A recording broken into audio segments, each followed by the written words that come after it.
इसको जब ये शुरू हुआ था तो 3 कैटेगरी इसकी रखी गई थी कि वो मतदाता जो 1 जुलाई 1987 से पहले पैदा हुए हैं उनको एक कैटेगरी में रखा गया था कि उनसे सिर्फ एक दस्तावेज लेना है खुद का। 1 जुलाई 1987 से फिर 2 दिसंबर 2004 तक वालों से उनके माता या पिता में से एक डॉक्यूमेंट लेना है। 2004 के बाद जो पैदा हुए उनसे उनका डॉक्यूमेंट, उनके माता का डॉक्यूमेंट, उनके पिता का डॉक्यूमेंट ये लेना है। शुरू यहाँ से हुआ था। फिर उसमें ये देखा गया कि भाई जिसका नाम पहले से ही 2002 की वोटर लिस्ट में था तो उससे हमको कुछ भी नहीं लेना। तो उसका नाम था या नहीं था, इस प्रक्रिया को मैपिंग कहा गया है। उस मैपिंग को सबसे पहले हमारे बीएलओज ने बैठ के 2002 की वोटर लिस्ट रखी, 2025 की वोटर लिस्ट रखी, और 2025 में मान लो अरुण कुमार है तो 2002 में उसका किस पार्ट नंबर में नाम था, किस सीरियल नंबर पे नाम था, उसके आगे लिखवा लिया और फिर बाद में उसको ऑनलाइन फीड भी करवा लिया इलेक्शन कमीशन के पोर्टल पे। तो अब हमको आज की तारीख में जो 40 वर्ष से बड़े मतदाता हैं उनके 90% मतदाताओं के बारे में ये मालूम है कि इसका नाम 2002 की वोटर लिस्ट में कहाँ था। तो हमको उससे कोई भी कागज़ नहीं लेना है, उससे सिर्फ हमको वो इन्यूमरेशन फॉर्म जो बीएलओ लेके जाएगा उसको भरवा के उस पर साइन कराना और फोटो लगाना और वो वापस लेना है। बस यही करना है और कुछ भी नहीं करना। तो 10% जो रह गए हैं, 10% लोग ऐसे रह गए हैं जिनका नाम उसी पार्ट में नहीं था, पर हो सकता है कोई दूसरे गांव में रहता और फिर राजसमंद आके रहने लग गया हो। राजसमंद रहता था 2002 में और अब देवगढ़ जाके रहने लग गया हो। तो जब वो उससे संपर्क करेगा तो वो बता देगा कि मैं 2002 में वहाँ पे रहता था, तो उसका नंबर भी पता लग जाएगा और उसमें उसकी भी मैपिंग कर देंगे। तो उससे भी कोई कागज़ नहीं लेना हमको। मान लो कि मैपिंग नहीं हो पाती, मान लो कोई ऐसा व्यक्ति है जो कि 2002 की वोटर लिस्ट में उसका नाम भी नहीं है क्योंकि किसी कारण से उसमें वो कहीं बाहर नौकरी करता था और उसका नाम भी नहीं है, तो ऐसी स्थिति में उससे हम उसके जो कागज़ है, जन्म प्रमाण पत्र हो गया, मूल निवास प्रमाण पत्र हो गया, ऐसे 13 तरह के कागज़ सरकार ने प्रेस्क्राइब किए हैं, उसमें से कोई एक कागज़ हम उसमें से ले लेंगे। तो और इस 40 साल से जो छोटे मतदाता हैं उनकी भी हमने मैपिंग कराई, तो उनके भी 53% लोगों की मैपिंग हो गई कि उनका नाम 40 साल से छोटे मतदाता का नाम अपने को मालूम है कि उसमें तो नहीं हो सकता 2002 की वोटर लिस्ट में, क्योंकि 2002 की वोटर लिस्ट में तो वो 17 साल का ही नहीं था, 16 साल का था। तो उनके पिताजी का नाम उस टाइम पे होगा, वो हमने छटवा लिया। तो 53% वोटर के ऐसे वोटर हैं जो 40 साल से छोटे हैं पर उनके पिताजी का नाम भी हमने मैप करवा लिया है वोटर लिस्ट से, तो उनसे भी हमको कोई कागज़ नहीं लेना। अब 40 साल से कम जो 47% बच्चे हैं वो सब बहुएं हैं, मतलब लड़कों के तो पिताजी के नाम मिल गए, पर उसकी जो शादी हुई है, जो उसकी वाइफ है जो 40 साल से छोटी उम्र की है, उसके पिताजी माताजी का नाम इस वोटर लिस्ट में तो मिलेगा नहीं क्योंकि वो कहीं और से शादी होके आई है। तो जब हमारा बीएलओ उसके घर जाएगा तो पूछ लेगा भाई तुम्हारे माता पिताजी 2002 में कहाँ पे रहते थे, और उनसे वो उसके एपिक कार्ड सबके पास होता है आजकल, 99.9% लोगों के पास एपिक कार्ड है, वो मंगवा लेगी बेटी, व्हाट्सएप पे ही मंगवा सकती है। तो उस एपिक नंबर से हमारा बीएलओ सर्च कर लेगा कि इसका माताजी पिताजी का नाम किस वोटर लिस्ट में था और वो खुद उसमें एंट्री कर देगा, मैपिंग कर देगा। तो उससे भी कोई कागज़ लेने की ज़रूरत नहीं है। और मान लो कि उस बहू के माता पिता का भी नाम ही नहीं था 2002 की वोटर लिस्ट में, तो ऐसी स्थिति में जो बच्ची है उससे उसका कोई ना कोई 10वीं का प्रमाण पत्र होगा, मूल निवास प्रमाण पत्र होगा, जाति प्रमाण पत्र होगा, या कोई ज़मीन के कागज़ होंगे, कोई अलॉटमेंट लेटर होगा, और उसके पिताजी का भी इस तरह से कोई कागज़ वो मंगवा लेगी तो उसका नाम भी हम जोड़ देंगे। तो यानी कि लगभग हम 95% लोगों से किसी भी तरह का कोई डॉक्यूमेंट प्राप्त नहीं करेंगे, ऐसी हमने व्यवस्था कर ली है। हमारे बीएलओज ने सबने मेहनत कर ली है। और किसी के पास कोई डॉक्यूमेंट नहीं भी है मान लो, तो भी उससे वो मान लो ये सारे प्रयास करने के बाद वो तो कहता है मेरा भी मूल निवास नहीं है, मेरे माताजी का भी नहीं है, पिताजी का भी नहीं है, किसी का भी कुछ भी नहीं है और ना वोटर लिस्ट में नाम है। हो सकता है 1-2% ऐसे भी हों, तो उनसे इन्यूमरेशन फॉर्म हम ले लेंगे। उस इन्यूमरेशन फॉर्म के आधार पे भी ड्राफ्ट रोल में हम उसका नाम जोड़ देंगे एक बार कि आपका ड्राफ्ट रोल में जुड़ गया। अब आपको 1 महीने का टाइम दे रहे हैं कि आप अपना मूल निवास बनवा लो, अपनी माताजी का बनवा लो, पिताजी का बनवा लो, जाति प्रमाण पत्र बनवा लो, मूल निवास बनवा लो, या कोई अलॉटमेंट लेटर, ज़मीन हो तो ज़मीन का कागज़ आप अलॉटमेंट निकलवा लो।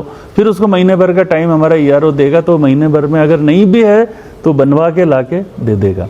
अब कोई बोलता है मैं तो साहब मेरा तो मूल निवास प्रमाण पत्र मेरा नहीं बन सकता है, मैं तो 4 साल से ही हूँ यहाँ, जाति साहब नहीं बन सकता, मैं तो जनरल कास्ट का हूँ, इस तरह का भी केस आ सकता है।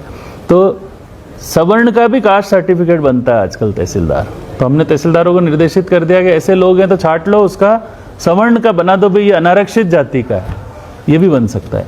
यानी हमारा प्रयास ये है कि कोई भी पात्र व्यक्ति इस में आने से छूटे नहीं, कोई भी नहीं बचे, और अपात्र है वो आए नहीं।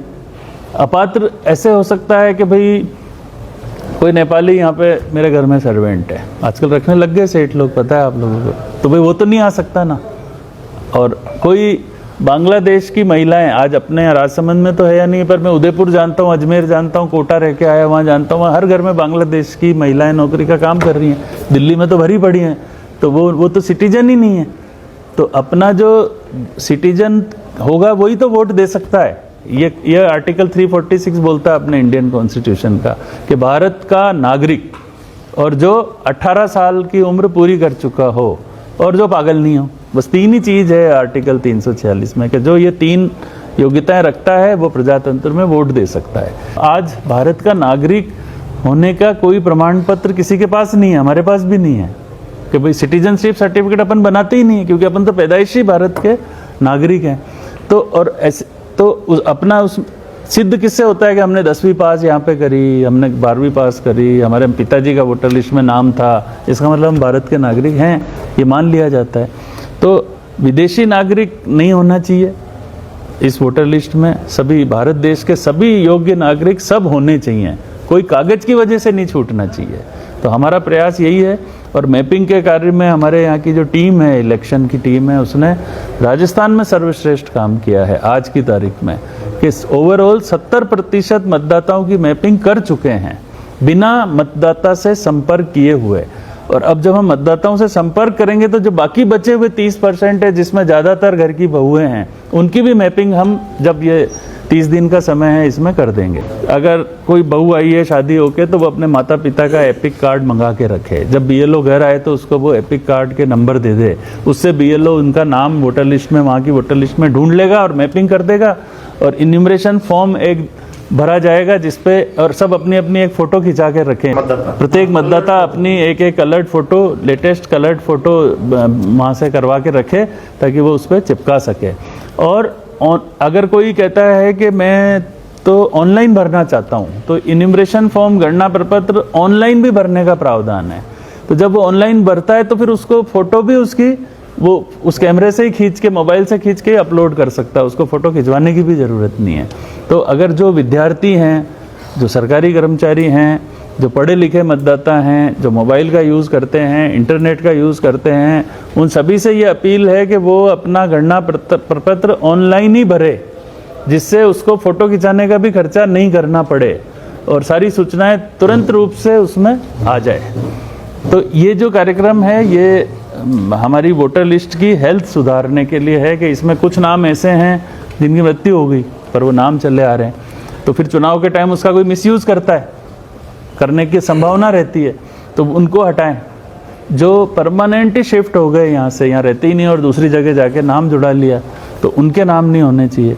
जो यहाँ रहते हैं, भारत के नागरिक है, उनका सभी का नाम आवश्यक रूप से इस वोटर लिस्ट में होना चाहिए। 4 तारीख से जब घर घर अभियान शुरू हो रहा है, 4 तारीख से अगली 3 तारीख तक 1 महीने तक हमारा ये कार्यक्रम घर घर जाके चलेगा। तो उसमें सभी मतदाताओं से आप लोगों के माध्यम से ये अपील करें कि सब अपना फ़ोटो खिंचा के रखें, और जो ऑनलाइन आवेदन कर सकते हैं तो उनको फ़ोटो खिंचाने की भी ज़रूरत नहीं है। बीएलओ आएगा तो वो आपको ऑनलाइन फॉर्म के बारे में पूरा प्रशिक्षित कर देगा, आप ऑनलाइन इन्यूमरेशन फॉर्म भर दें। हैं एपिक नंबर कहाँ से भरना है? एपिक नंबर तो आजकल हर मतदाता के पास एपिक वोटर आईडी पे एपिक नंबर होता है, और वोटर आईडी का कवरेज 100% है, लगभग 99.99% है। हाँ, एक बीएलओ के पास में 1200 से ज़्यादा वोटर नहीं है। 1200 वोटर मतलब 300 से ज़्यादा घर नहीं है, यानी अगर वो 10 घर भी रोज जाता है तो भी महीने भर में हो जाता है। तो हम उनको ये टारगेट दे रहे हैं कि आप 50 मतदाता रोज करें कम से कम, ताकि 24 दिन में आपका काम पूरा हो जाए। अधिकतम वोटर ही 1200 हैं, तो 50 मतदाता यानी वो 15 घरों में भी जाएगा तो उसके 50 मतदाता बहुत होंगे। तो इसमें अब आने वाले टाइम में अभी तो प्रावधान नहीं है, पर हम देखेंगे कि उनको फिर कार्यालय समय में भी आधे दिन की छूट दिलानी पड़े तो वो दिलाएंगे। तो पर ये काम बहुत कठिन नहीं है। कठिन इसलिए नहीं है कि हमने पिछले 1.5-2 महीने से इनको बिठा के और मैपिंग का काम कंप्लीट कर लिया, कंप्लीट 70%। तो उससे अब आज आपके पिताजी का मतलब आपको पता ही नहीं और हमने आपकी मैपिंग करके रखी हुई है। ठीक है, आपके पिताजी से आपसे पूछे भाई आपके पिताजी का 2002 की वोटर लिस्ट में पार्ट नंबर सीरियल नंबर क्या था, आप नहीं बता सकते हो, पर हमने सर्च कर लिया। अगर आप इसी विधानसभा में हो तो, दूसरी विधानसभा में हो तो हम कहेंगे यार मिला नहीं, बताओ, तो आप बता दोगे यार मेरे पिताजी तो वहाँ रहते थे, तो हम वहाँ से सर्च कर लेंगे उसका। वो लड़की आई है, लड़की के माता पिता ही नहीं है। हाँ नहीं है, फिर उस स्थिति में वो लड़की क्या करेगी? तो लड़की के माता पिता नहीं है, ठीक है, मान लिया, दस्तावेज भी नहीं है एक एग्जाम्पल, उस स्थिति में वो लड़की क्या करेगी? 2002 में तो उसके माता पिता होंगे ना उस टाइम, जब उसका बर्थ हुआ होंगे 2002 में, ठीक है, कहीं ना कहीं तो होंगे। 25 हो गए। तो वहाँ उनके विधानसभा में उनका नाम होगा। आपका कहना है कि उनका विधानसभा में कोई नाम ही नहीं है और माता पिता की भी डेथ हो गई, ये आप बोलना चाह रहे हो? भाई ना माँ है, ना बाप है, ना उसका एपिक कार्ड है, ना 2002 की वोटर लिस्ट में, उस स्थिति में तो उसका नाम तो होगा कहीं ना कहीं। स्कूल सर्टिफिकेट उसका पेरेंट स्कूल उसके पेरेंट का कोई तो कागज होगा, बैंक में खाता खुलाया होगा कभी जीवन में, तो बैंक खाते की कॉपी मंगा ले, है ना, सरकारी कागज है वो, कोई उस टाइम पे लैंड का कोई जमीन जायदाद होगी, कोई पट्टा होगा, उनका मृत्यु प्रमाण पत्र होगा, नहीं मृत्यु प्रमाण पत्र तो होगा, ठीक है, समझे ना। तो वो सब 13 डॉक्यूमेंट है, एग्जॉस्टिव है लिस्ट। मतलब पर्पज ये है कि किसी भी हिंदुस्तानी का नाम इसमें रहना नहीं चाहिए कागजों के कारण। नहीं यही तो समझाना है लोगों को, भाई ग्रामीण तबके के लोग हैं, उनको जब हम लोग भी पूछ रहे हैं तो उनको भी तो बताना पड़ेगा, बीएलओ को काफी अच्छी तरह समझाना पड़ेगा। नहीं, हम बीएलओ की बहुत क्लास ले रहे हैं और हमारे मास्टर ट्रेनर हैं, हर असेंबली में हमारे 5-5, 6-6 मास्टर ट्रेनर है, वो अभी भी ब्रीफिंग कर रहे हैं बैठ के। और ये ब्रीफिंग सेशन हमारे जो सीईओ साहब हैं, जो नवीन महाजन साहब, वो हमारी क्लास ले रहे 3-3 घंटे की हर हफ्ते। और हमको हमारे वो टेस्ट भी लेते हैं, हमारे एक ईआरओ से हमसे सवाल पूछते हैं, वाइवा करते हैं, जैसे आप पूछ रहे हो ना, आप तो बहुत सरल क्वेश्चन पूछ रहे हो, वो बहुत कठिन प्रश्न पूछते हैं हमसे। बहुत लोगों को कंफ्यूजन है इस एसआईआर को लेकर। तो आपको ये कंफ्यूजन दूर रखना है कि यहाँ पे रहने वाले जो जितने भी 40 वर्ष से अधिक व्यक्ति हैं उसमें 90% की मैपिंग हो चुकी है, उनसे किसी भी प्रकार का दस्तावेज प्राप्त नहीं किया जाएगा। बीएलओ आएगा, फॉर्म भराएगा, आपसे साइन कराएगा और आपका चला। सर आपने एक बात कही थी विदेशी नागरिक, हाँ, उसके माँ बाप का वोटर आईडी नहीं है, उसका बच्चा 10वीं पास कर लिया, हाँ, उसका माँ बाप का वोटर आईडी नहीं तो बच्चे का बन जाएगा उसका। नहीं, माँ बाप का 2002 की वोटर लिस्ट में नाम था। विदेशी मान लो या रह रहा पहले से ही, कौन? कोई भी बाहर का आदमी नहीं, विदेशी है तो उसका जन्म बाहर से, भारत के बाहर, बच्चे का फिर वो 10वीं पास कर ली या कॉलेज कर ली, उसने नागरिकता ली क्या? सबसे पहली बात यह है, नागरिक होना जरूरी है। बाकी आज हमारे OCIs हैं, आप तो अभी हमारे खुद रिश्तेदारों में पंजाब में, हमारे तो ज़्यादातर लोग या तो ऑस्ट्रेलिया चले जाते हैं या कनाडा चले जाते हैं। नई जनरेशन 50-60% कनाडा ऑस्ट्रेलिया ही रहती है, या इंडिया में तो वही रहते हैं जो बहुत अच्छा काम कर लेते हैं, है ना। तो अब वहाँ चले गए और ऑस्ट्रेलिया की PR मिल गई उनको, सिटीजनशिप मिल गई, तो अब यहाँ उनका वोटर लिस्ट में नाम नहीं हो सकता। क्यों? क्योंकि अपने यहाँ एकल नागरिकता का सिद्धांत है हिंदुस्तान में कि आप एक ही देश के नागरिक हो सकते हो। अगर आप ऑस्ट्रेलिया के नागरिक हो गए तो आप भारत के नागरिक नहीं रहे हो। पर आपको अभी ये प्रधानमंत्री जी ने 10 साल पहले शुरू किया है, भारतीय होने के सारे फायदे देने के लिए OCI बोला है उनको, ओवरसीज कार्ड होल्डर। तो अगर आपका OCI कार्ड है, ओवरसीज सिटीजन ऑफ इंडिया, मतलब ओवरसीज सिटीजन है इंडिया का, तो उसको एक कार्ड दे दिया ताकि तू आके यहाँ खाता खुला सकता है, बिना वीज़ा के हिंदुस्तान में आ सकता है, यहाँ आके अपनी प्रॉपर्टी खरीद सकता है। मतलब तेरे को बाकी सब राइट होंगे, लेकिन नागरिकता नहीं है। क्यों? क्योंकि हम एक ही देश की नागरिकता को मानते हैं। तो ये है, तो वो OCI की श्रेणी में आएगा आपका जो, हाँ, प्रवासी भारतीय, हाँ, क्योंकि उसको सिटीजनशिप तो एक ही देश की मिल सकती है। कई ऐसा कोई एकल व्यक्ति है जैसे बाहर से आया हुआ है, ठीक है, पूरा आश्रम में रह रहा है, लेकिन उसके कॉन्टैक्ट पर्सन यहाँ पर कोई नहीं है, वो यहाँ से चला गया, आपका BLO किससे कॉन्टैक्ट करेगा? हाँ, वो अपडेट करने के लिए क्या है? एक एकल व्यक्ति है, मतलब यहाँ से चला ही गया, यहाँ पे रह रहा है, हाँ, रह रहा है ना यहाँ, रहेगा था हाँ। चला गया नाम तो हट गया, उसका आप तो कैसे करेंगे? भाई वोटर लिस्ट में ये है कि चला साधारण रूप से उस विधानसभा क्षेत्र का निवासी होना चाहिए, उसी का वोटर लिस्ट में नाम होता है। नागरिक हो, 18 साल का हो और साधारण रूप से वहाँ का निवासी हो। नहीं, जैसे बहुत से लोग यहाँ पे किराएदार है तो उन्होंने अपना नाम अपडेट करवा दिया, अब वो जैसे मार्बल धंधा खत्म हो गया तो वहाँ चले गए यहाँ से, अब चले गए तो वहाँ लिखवाए, 100% यहाँ पर उनका है नहीं है। नहीं तो वो वहाँ लिखवाएंगे ना नाम, जहाँ चले गए वहाँ की वोटर लिस्ट में नाम आएगा उनका। तो यहाँ का यहाँ तो कटेगा ना साहब, है जब रहता ही नहीं है कोई व्यक्ति तो ऐसा थोड़ी कि यहाँ नाम रख सकता नहीं है। होगा, उस बेस पे आप काटेंगे? नहीं नहीं नहीं नहीं, वो नहीं रखता, शिफ्ट हो गया वो। हम उसकी सूची हम उसकी सर इसमें थोड़ा सा मैं ये कह रहा हूँ आप मेरी कॉन्टेक्ट करोगे? मैंने कहा contact- मैं बताता हूँ आपको, 3 बार उसके घर जाएगा वो, ठीक है। फ़ोन नंबर आसपास वालों से पूछेगा, नहीं मिलता, नहीं कांटेक्ट होता, तो हम उसका 1 महीने बाद बोलेंगे ये मतदाता शिफ्ट हो गया है, नगर पालिका पे उनकी लिस्ट लगाएंगे, सीओ की वेबसाइट पे उनकी लिस्ट प्रकाशित करेंगे, हमारी वेबसाइट पे लिस्ट प्रकाशित करेंगे कि ये लोग शिफ्ट हो गए हैं। अगर किसी कोई शिफ्ट नहीं हुआ है तो आके हमको संपर्क कर सकता है, हमको बता सकता है। उनको 1 महीने का टाइम देंगे और वो उस 1 महीने में भी नहीं आता है तो फिर उसका नाम कटेगा ही कटेगा। सर इसमें भी थोड़ा सा कंफ्यूजन ये है, जैसे एक निवासी जैसे जो है कुंभलगढ़ विधानसभा का है, हाँ। वो कानपुर में शिफ्ट हो गया, हाँ। कानपुर के विधानसभा में।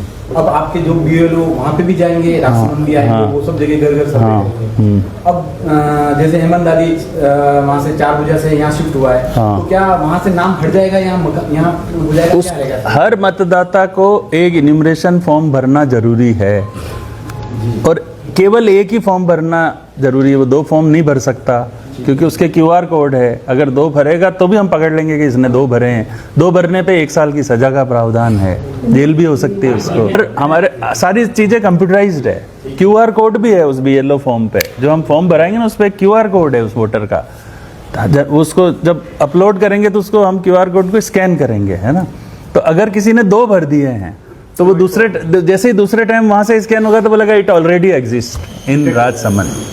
पर सर किसी और ने भर रखा होगा, वो ओरिजिनल आदमी भर रहा है तो फिर कैसे मतलब उसका फॉर्म किसी ऑलरेडी किसी ने भर दिया। नहीं, वो तो BLO जा रहा है ना फॉर्म भराने, उसका फोटो लग रहा है, उस पे साइन हो रहे हैं उसके, फोटो लगेगा, दूसरा कैसे भर देगा? मतलब सर आपका लेटेस्ट फोटो ले रहा है, फोटो चिपका रहा है, BLO बोल रहा है मेरी उपस्थिति में इसने साइन की है, नीचे BLO साइन कर रहा है, डिक्लेरेशन दे रहा है BLO, साइन होंगे नीचे जो BLO के भी साइन होंगे उस पे कि भाई मेरे सामने इस वोटर ने साइन किया। इससे पहले तो डबल थे, जैसे अब इसमें पंचायत में भी थे, शहर में भी थे। अब नहीं हो सकता, अब नहीं हो सकता, अब ऑटोमेटिक कट जाएगा।